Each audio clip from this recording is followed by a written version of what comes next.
Hey, family, and welcome to the Critical Sense Making Sessions, facilitated by yours truly, Revolutionary Rika. Today's episode is episode 37. Today's topic is outreach and community building. Today's guest is Tamera Morgan. She is a Richmond native who is passionate about spreading positive vibes, supporting cultural unity, bringing awareness to the corruption of the California Department of Corrections, and helping low-income families. Sincere, tell us a little bit more about who you are and choose one word to describe how you're showing up. Oh, let's see. I don't even, you did so well. I can't really top that, Rika. Um, that is me in a nutshell. And we'll dive in a little bit further there. I think just by being present and acknowledging all of my privileges. Yes. Because even as a Black woman in America, I still have some privileges that others don't. So just being present in the moment and understanding what I do have and appreciating that. Right. Well, thank you again for agreeing to come on the podcast. And we're going to jump right into our icebreaker question. And so if your life was a song title, what would it be entitled right now?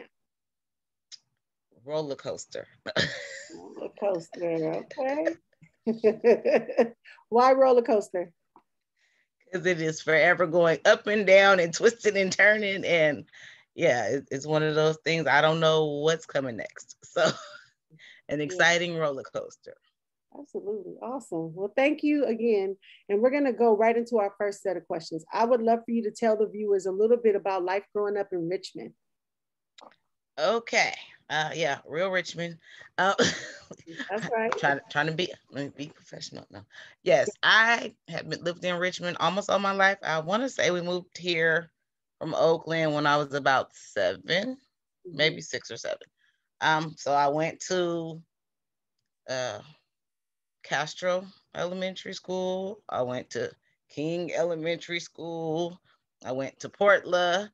I went to El Cerrito, Richmond High, Gumpers. I mean, it's part of the roller coaster, you guys. You know? So, yeah. Life in Richmond, I will say, was very interesting as a child. Surprisingly, there was a lot of colorism that you got it different ways depending on what school you was at, because you know when you go to schools in the hills you're getting it from these people, and when you go to schools in the hood it's a little bit different. So you got to learn how to navigate and you know be proud of who you are and love yourself, even when there are people in the world out there who don't necessarily support that, and eventually you usually win them over. Yes, absolutely. Thank you. And so I would love for you to start out by defining the term community building. Community building. First off, like I said, you got to love yourself. Then you build your inner circle. And then from that, you guys build that circle a little bit bigger. And then it keeps getting bigger. I'm still learning. It's interesting. I'm talking to people like in the last week or so that I've seen for like 4 or 5 years and never had a conversation with them. But we've been in the same place at the same time and never have a conversation. Then we finally actually said something to each other. And it's like, you doing all that? Oh, we need to link up. I got to support you. I got to do this. You know, I need to tell people about you because I had no idea. So I'm sure a lot of people don't know. And it's like just talking to people. I'm learning every day that don't judge a book by its cover, definitely.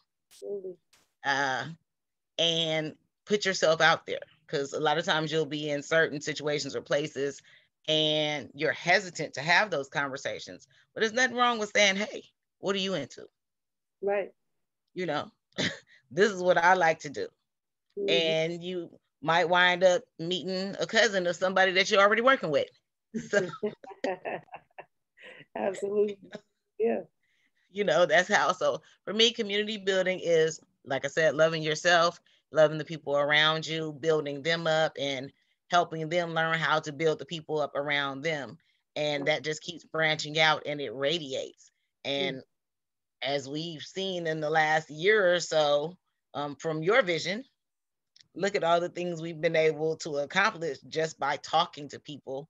Just one person talking to this person, then bringing this person in and bringing that person in. And it's an amazing thing. And it's something so simple. And it's not even like, like you would think it's like breaking the bank. No, we all do our part. Nobody's putting themselves in the poorhouse, you know. Yes, say that. But if everybody just does a little bit, so much can happen. And everybody's talented in so many ways that it's like, open your mouth and let people know. Like, share that information, and then so many things can just flourish. So that's my thing. My community building is it's interesting because you're going to find some people who are like really into helping the homeless. You're going to find some people who are really into putting into the children. You're going to have some people who are really into fighting a corrupt system. But if you don't talk and open your mouth and make these connections, how do you know? Like, you'll be in a room talking to yourself. It's not productive. So right. You're absolutely right about that. That's what's up. And so when you think about your village, is there anything that comes up for you as far as maybe who influenced you around how you built community with others? Well, my mom was very forward thinking with us as children. She had us in some of everything. So I was in the Eastern Stars until I was almost 16. So I was in the Girl Scouts till I was 14. My sister teases me about that, we did swimming lessons. We did dance classes. I tried ballet, didn't like it. Gymnastics, So my mom has always given me taste of different lifestyles and different aspects, and I make friends in all these different circles. So for me, I've always felt like I can go in any room because I've been going in these rooms all my life. Now, yes, I have to tone me down sometimes, and sometimes I can completely let loose, but understanding and knowing the difference.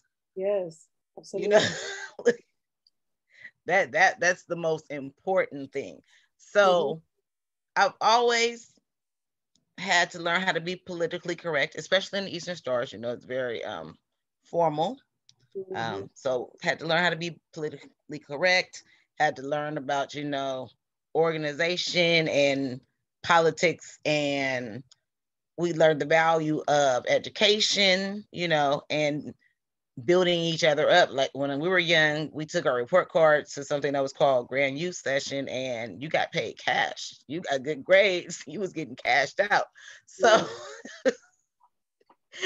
that motivated me in very critical years. When you in the 3rd, 4th, 5th, and 6th grade, and you can take your report card to this event and you come home with $100. Yeah. You trying to do that every year. Like, can we have this twice a year, maybe? Every report card period. Exactly. So my mom has always instilled that. My sister makes fun of us because like we're all party planners. Not officially, but like any job we have, somehow we find a way to be a part of the group that's the ones running the parties. Or impromptu. Me, I'm bad. Even at my new job, like I ordered empanadas and rice and peas the other day. Like, we eating. I don't know what y'all doing. This is how you commune with your people, Yes. So I'm like, I'm too lazy to cook right now because I'm getting up at 4:30 in the morning to get to this job. So I had to order it. But normally, that's what you do. You break bread with your circle, and that's how you get to know people. And, you really bond and get to understand who's doing what and how you can help them or how they can help you or what they're into. Found out one of my coworkers goes on a trek every year, a religious trek. I posted it on my page. I got to look it up. And he goes with some doctors to, I want to say it's Honduras, but I'm not sure. And they do like medical aid, and they do a collection throughout the year, and then they put $5 bills in a bunch of envelopes and just pass them out to the villagers. He's like, there's no religious messaging. You don't have to sign up. You don't have to ask for anything. When we get there, we're giving it to as many people as we can give it to. I'm like, I'm in, you know. Yes, I love that. I'm like, I get it, you know. So that's important to you in your tribe. So, you know, we all are exchanging Cash App information and everything. So I'm Cash Apping him for his mission, and he sent some melanated harmony love. So yes, it's really cute. But like I said, if you don't talk and commune with people, then you'll never know. Yes, absolutely. You know, that happened over us getting our snack table together. The one we created when we got there. Yeah. I'm curious about when you were in schools, and it could have been elementary or high school. Was there anybody in particular that stood out, that noticed that ability in you? Because you said you've been doing this all your life, that nurtured it. In school, you know, I was kind of I don't want to say introvert in school, but when I was young, I ran track. That's all. I go to school, go running, go home. So that was all I did. And my network was the other people I was on the track team. That was it. As I got older, I would say I probably got into it more when I was going to church, and the church was doing like feeding the homeless. So, you know, we all potluck or whatever and have a central location so we could feed the homeless. So things like that. At my last job, we had a clothes closet. So, you know, we would go home and make phone calls to our family members and be like, okay, this is what's in there, but this is what we need, you know? Yeah. Like, we appreciate what people are giving, but this is what we really need. And we had a thing where we would bring home the toiletries from hotels. Like, if you went to the hotel, you don't want to use that. You ain't been using that kind of soap. You know, you took your own soap with you anyway. So go ahead. Bring it back. That's right. Little ones, bring them back, and we will put them in the little Ziploc bags and give them to our clients. Yeah. Just that simple. It's not costing you anything. Right. It's something that you would have threw away, or they would have just gave it to the next person and you already paid for it. So you might as well take it and give it to somebody who needs it. So just little things like that somehow, some way I've been finding my way into, not necessarily intentionally. Yeah. I think this last year it's become very more prevalent. It might be because the kids are older. Life is changing, so I have a little more time to devote to a project than I did before. But I think I'm also more aware after working in social services for the last 13 years and seeing poverty just day after day after day. Yeah. And it's just, like I said, knowing your privilege. Like, I live in abundance. Yeah, I live in the hood, but I got 12 bottles of soap in there. You know, like, I got plenty of toilet paper. I got plenty of food in there. Some of it I don't even want. So knowing that, why not take a little bit and give to somebody who doesn't have?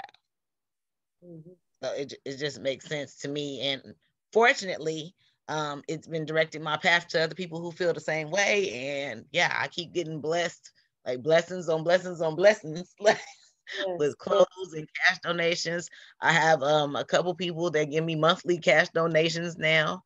So I'm like, we getting there, you know, like we getting there, y'all. And we're doing at least like 20 at least 20. So I'm excited about that. No worries. Look, so I think last count we are up to like 160 bags given out for this year. 65 of them had blankets in it. The rest of them just had lots of toiletries, nice sized toiletries, you know, and some snacks. Because like I said on my show, I like free stuff, but I like food too. So Yeah, yeah. That's what's up.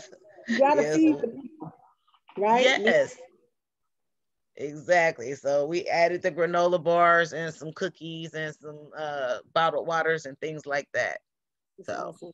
we need stuff to have a slightly long shelf life, but not forever. Right. Thank you. Thank you. That was, I mean, I already know that you are doing, I mean, you have your hands in so many different pots where you are stirring and cooking and bringing in the menu items and gardening and everything. Like when I really think about the scope of what you do. And so I'm going to move us into our second set of questions. And I would love for you to first define outreach.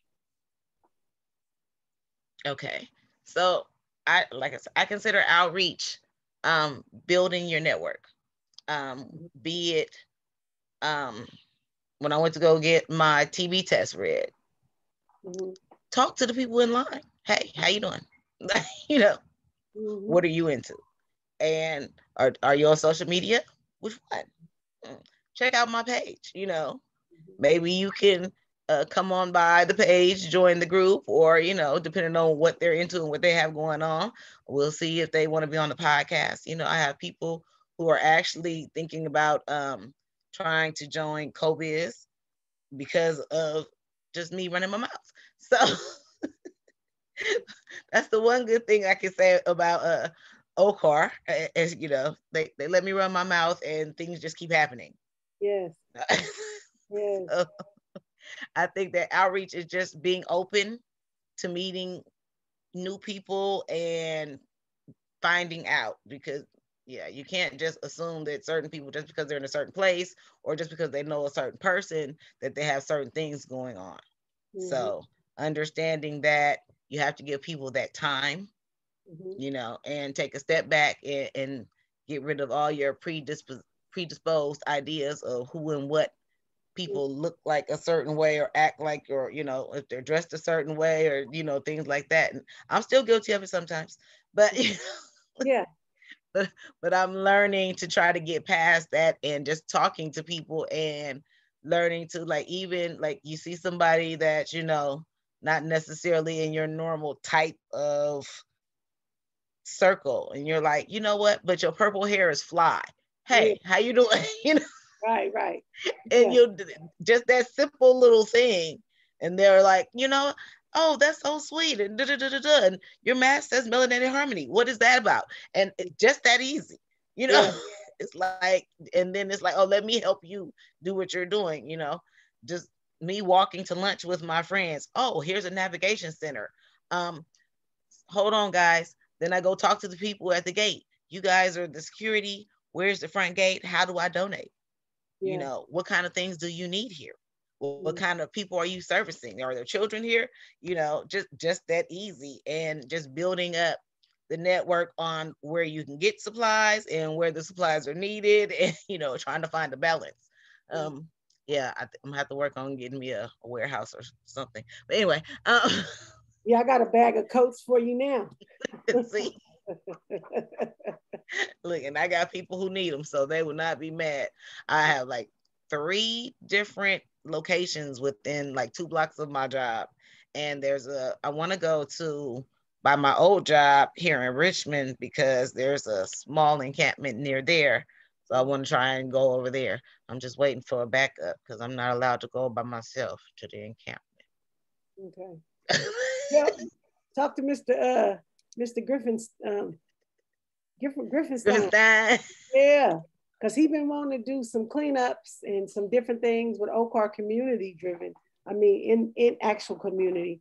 And maybe that's That something works. we can do together. So absolutely. Yes, So that works. how did you develop outreach strategies in your professional career? Um, to be honest, I'm playing it by ear most of the time. Yeah. I do listen to different um stories on I just pulled a blank. Audible. Mm-hmm. Mm-hmm. Different things on Audible that like how to have a successful nonprofit, how to have a successful podcast, things like that. I try to do those here and there. And I talk to other people who are doing similar things and, just tell them, I'm not here to step on nobody's toes. I'm trying to complement what you guys are doing and hopefully do some linking between these programs so we can be the safety net that we've always been hearing about from these government agencies. Yeah. So, it's like the resources are here. We just have to figure out how to get the connections so that our people know how to get to them.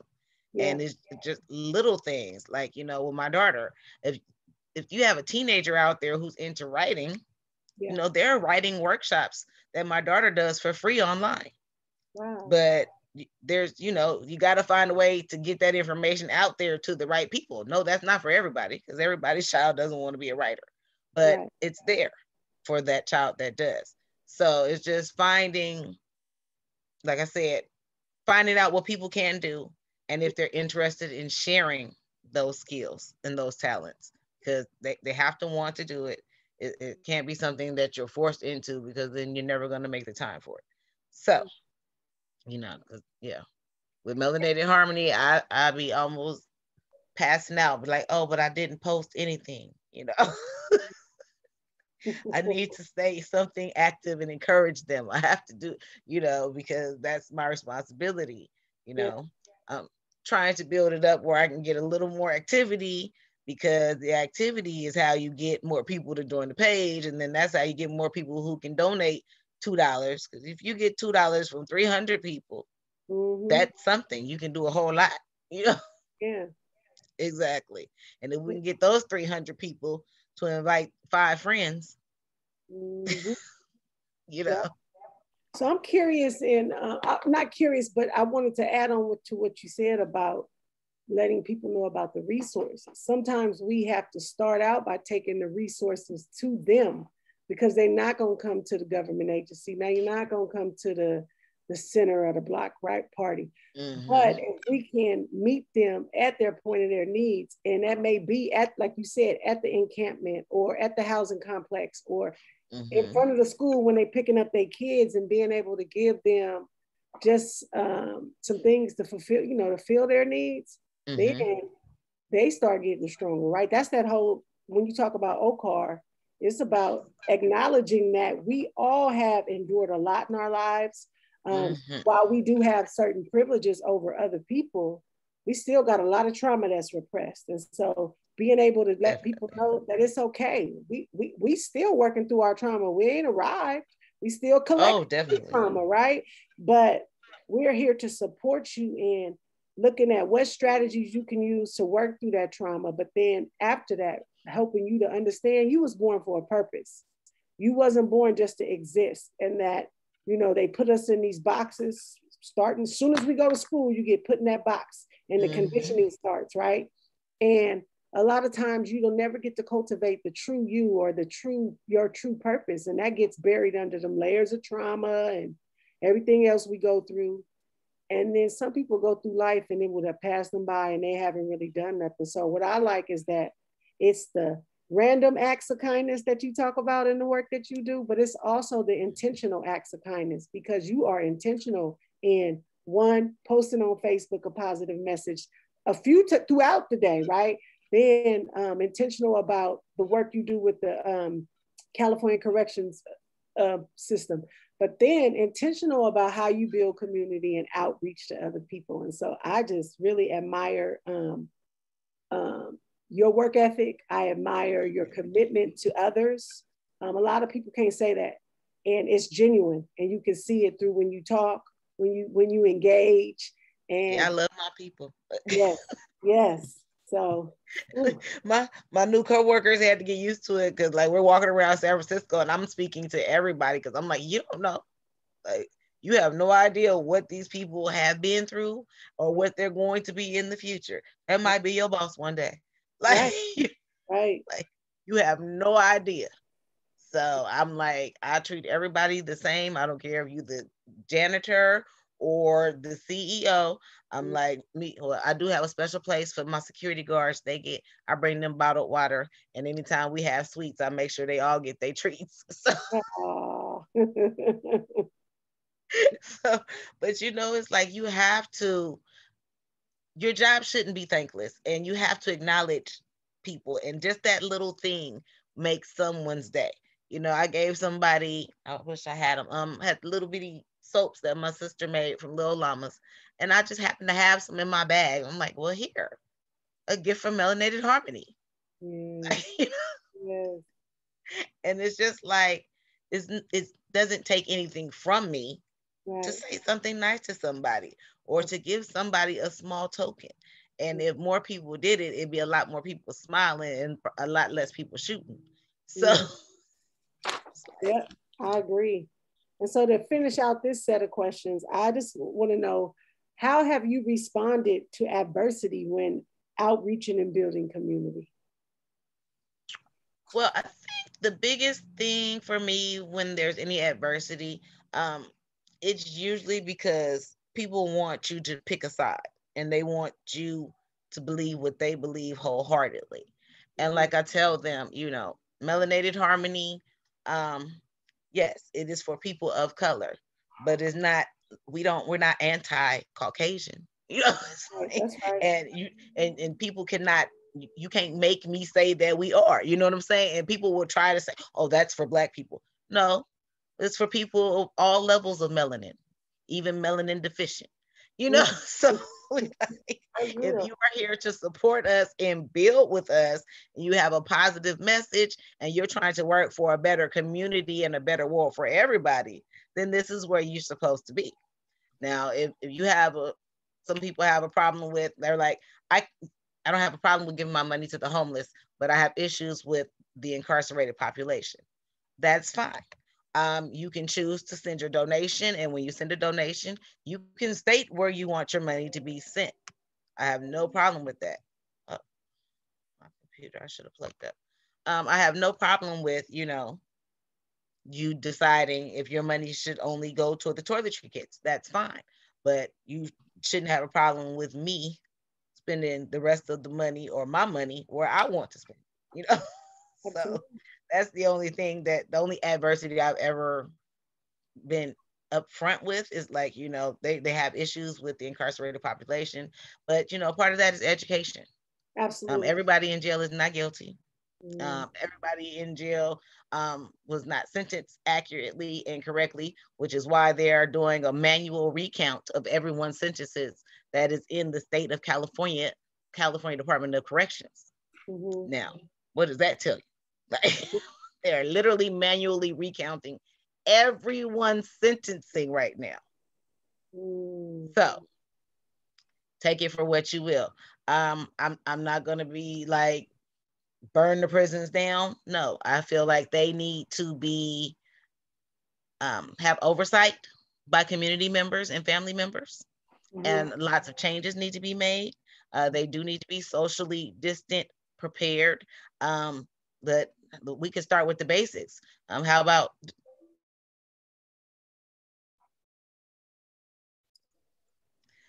let's start with the basics. How about drains that work?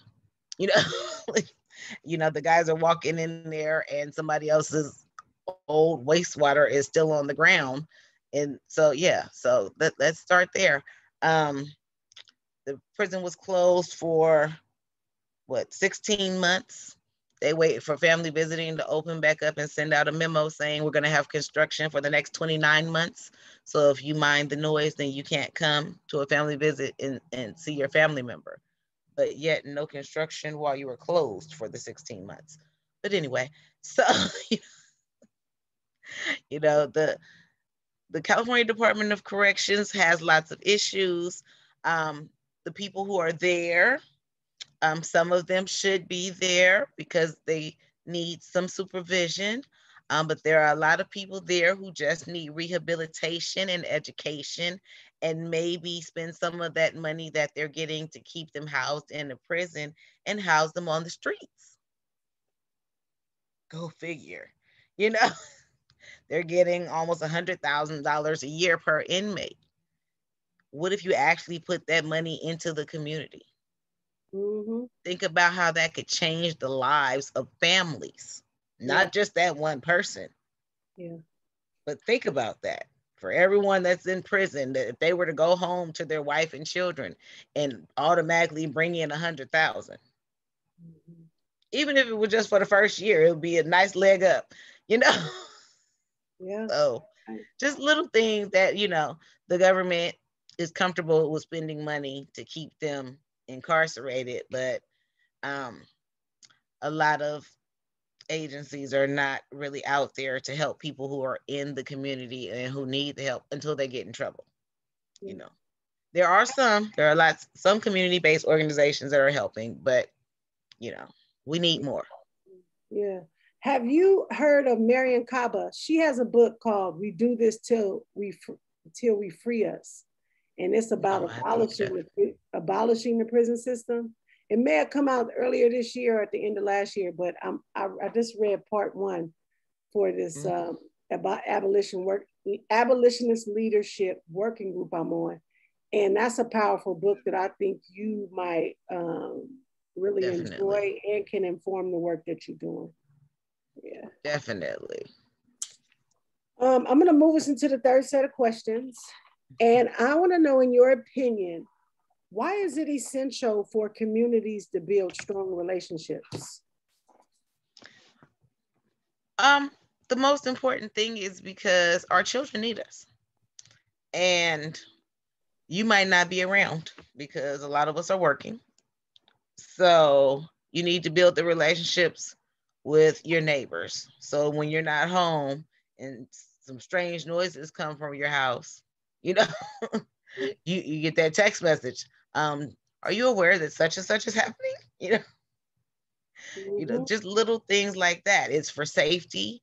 It's for community. It's for, my neighbor, she always tries, I need toilet paper. Let me pay you for some toilet paper. No, you're not paying me for toilet paper. Take the toilet paper.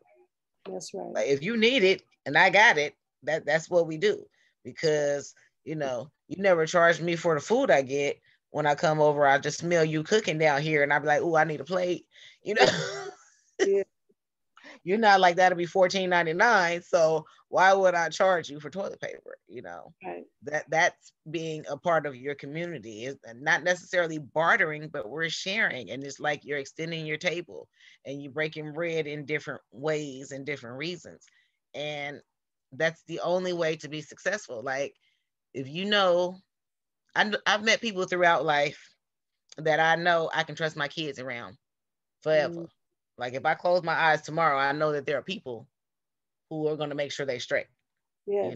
That's building community, and having a foundation and knowing that you're someone's support system while you can be, and that you guys are going to build that network so that as time passes, there are still people there to help, so that's probably the most important thing. Because I look at, like, with my grandson, like, we got to figure out, because he's a handful. So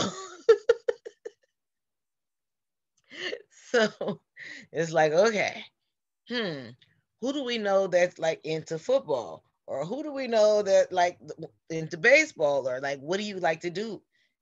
Unfortunately, I think he want to be a DJ or a drummer. So I'm horrible because I buy him all the loud instruments. So, but just having that network of like, just having people who can take them and expose them to different things, or, where you could just, because it might be something that you're not into, but you have a friend that's like totally immersed in some culture. You're like, oh, you like that? Well, can he go? Right. Like, you gonna have your kids? Bet, and then it might even be a little more comfortable for you once you figure out you got somebody that's into it, and now it's not as bad, because you chilling with your friend and the kids are doing what they need to do and everybody is learning and growing. So it's all a learning process. And I think that just even like meeting new people and finding out their friends and their families, and just always so much talent right in front of us, as long as if we just talk. We just got to talk and tell people what it is. it's crazy. I'm amazed every day. It's just crazy how like so many people are meeting people and like, oh yeah, my son is a DJ. My son has a limo business, or my son sells chicken, or my friend has a hauling business, or they got a jumper, or just things like that.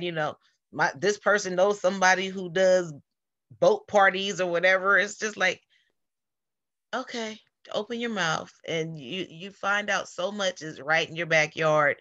And it's crazy. And even with trying like food from different places, because I'm one of those people, have you ate there, you know? I'm not one of those people that like, no, none of us have eaten here yet. Oh no, I'll wait till somebody else tries it first.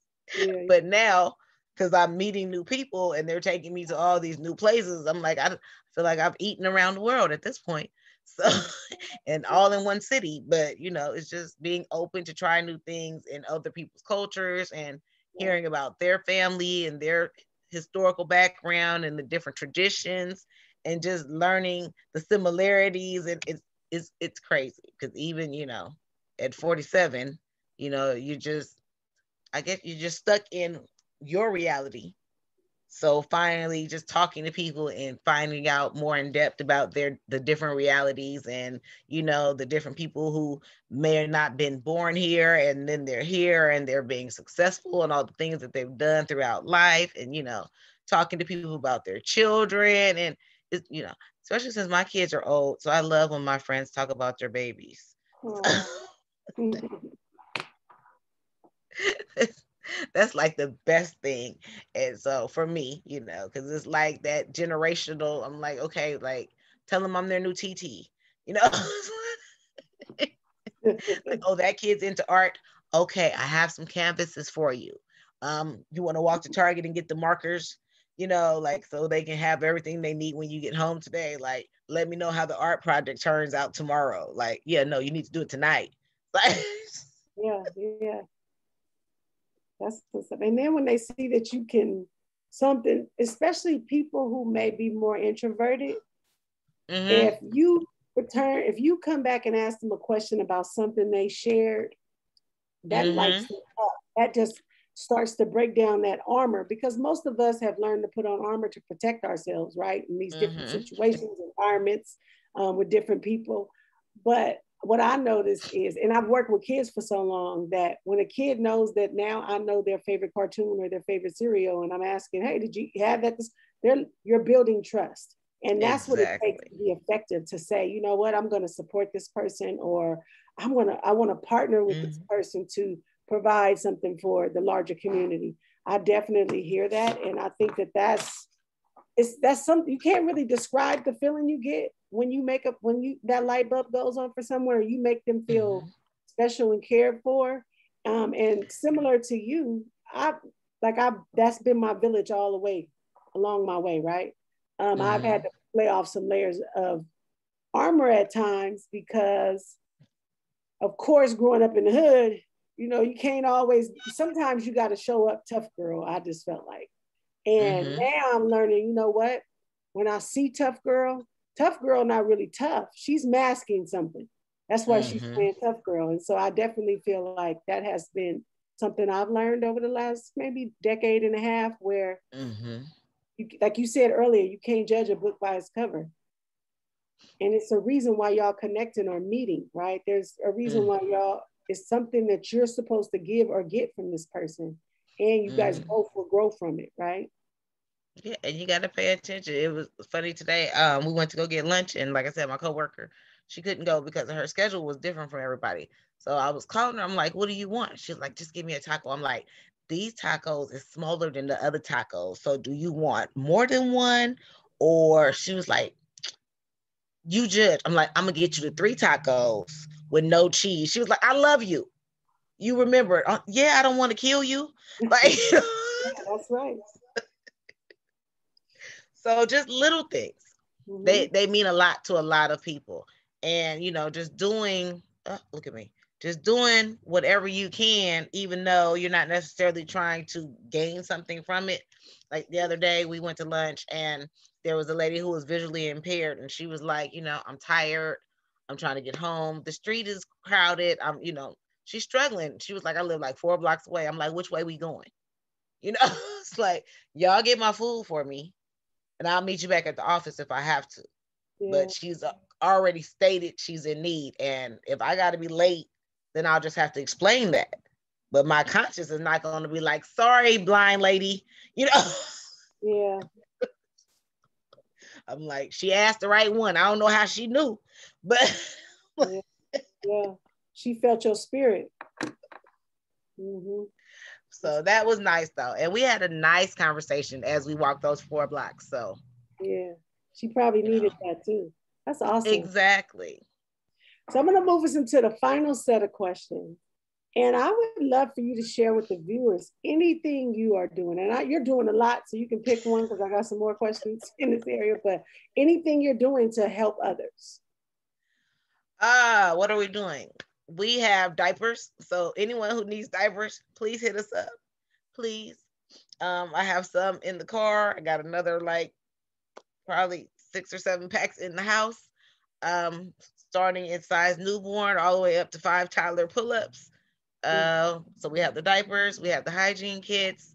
We're doing lots of those. We're working with the Inmate Family Council, trying to get some visiting rights for the families taken care of and get some of those in-person long-term 3-day visits for the families, because that hasn't started yet, even though the California Department of Corrections started it on on June 6th. Anyway, we're not gonna go there. So we're going to hope for the best. We are working with the Inmate Family Council is working with the warden and some other people to try to get some things, try to get some supplies in the visiting rooms and inside the bungalows or whatever. We are doing the coat drive. We're still giving out coats. We are still giving out hygiene kits. I have my coupon queen. She's amazing. I have my coupon queen. She shops. When I tell you, okay, I have to give her all the props in the world, because this woman probably goes to a store 2 or 3 times a day. She has all these different apps and alerts and things telling her what's on sale, there's a glitch, something's wrong, something's ringing up for 32 cents. They might figure it out soon. It's wow. Yeah, she's like I don't know. She has all these things going on. And when I tell you she's shopping, and every time I make it up there, I feel bad because like I go shopping maybe like every 2 or 3 weeks. She's shopping daily. So when I get to her house, there's a bin filled with stuff before we go on our shopping trip with the money. Because I don't give her money. She won't take my money. So she's like, no, I bought that with Walgreens bucks.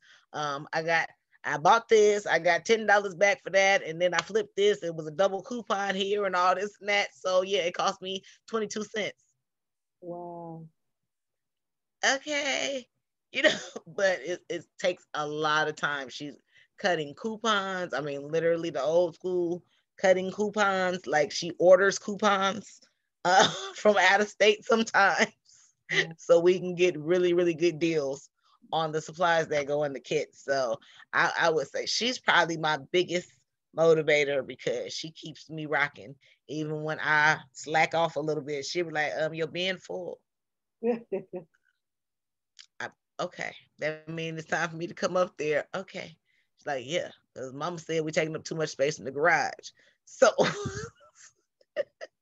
yeah. But it keeps my flow going, because she keeps me on task, which is hard to do when I'm running around all the time, like you said. Yeah. Mm-hmm. And so, have you taken any action to advocate for building communities in Richmond and the Bay Area at large?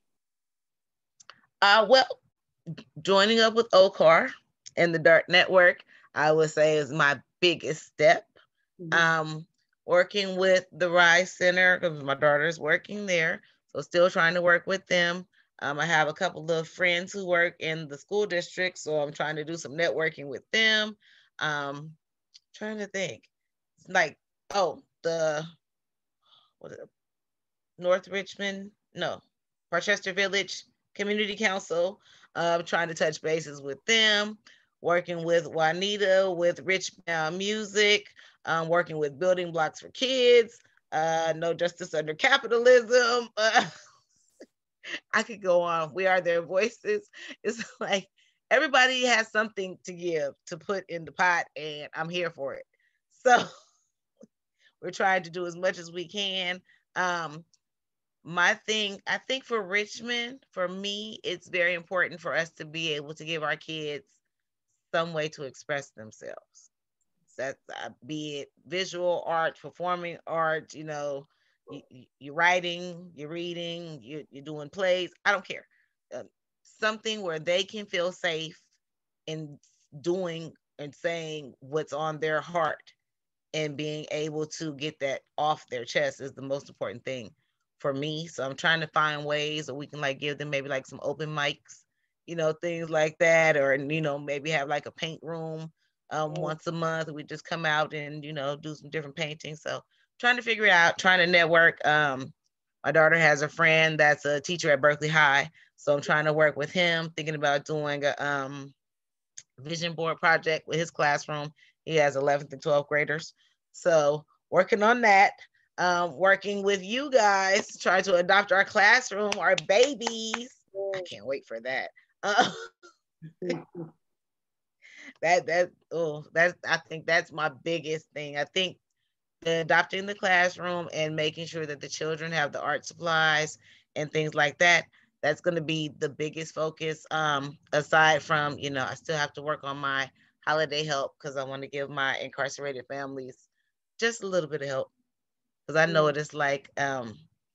It's hard being a single parent. Yeah. And that's when the other parent is on the streets. So it's that much harder when the other one is incarcerated, especially if you're still together and trying to fund their incarceration lifestyle. So I'm gonna try and help where we can when we can. So yeah, it's interesting because I'm pulling from lots of pots, and I got to make sure that everybody is clear on where their money is going to, or okay if there is not a specified destination. Yeah, I hear you. Superwoman. That's your new name. Superwoman. Sincere the Superwoman. I mean, and the thing is, you ain't just like, oh, I just send a few dollars. You are knee deep in this work. And so I think it's important for the viewers to understand just your reach and all you and even in the process, you probably helping some people that you don't even realize you're helping because you're doing all this stuff.